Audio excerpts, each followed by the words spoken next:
வணக்கம். திருவாசகம் பதிகம் 4 போற்றி திரு அகவல். அடுத்த வரிகள். கடையன் அடிமை கண்டாய் போற்றி, ஐயா போற்றி, அணுவே போற்றி, சைவா போற்றி, தலைவா போற்றி, குறியே போற்றி, குணமே போற்றி, நெறியே போற்றி, நினைவே போற்றி, வானோர்க்கு அரிய மருந்தே போற்றி, ஏனோர்க்கு எளிய இறைவா போற்றி, மூவேழ் சுற்றம் முரண் உரு நரக்கிடை ஆழாமே அருள் அரசே போற்றி, தோழா போற்றி, துணைவா போற்றி.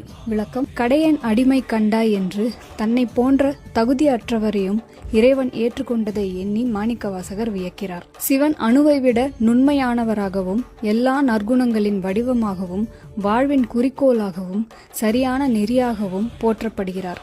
மேலும் தேவர்களுக்கு கூட உரிய அரிய மருந்தாக இருக்கும் இறைவன் சாதாரண மனிதர்களுக்கு எளிதில் அணுகக்கூடிய கருணை மிகு தோழனாக இருப்பதை பாடுகிறார். பிறவி, பந்தம், துன்பம் ஆகியவற்றால் நிரம்பிய உலக நரகத்தில் மூழ்காமல் காக்கும் அருள் அரசன் சிவமே என்பதையும் இவ்வரிகள் உணர்த்துகின்றன. இறுதியில் சிவன் ஒரு தொலைவான கடவுள் அல்ல, வாழ்வின் துணை, நண்பன், வழிகாட்டி என்ற உணர்வை இப்பாடல்கள் வெளிப்படுத்துகின்றன.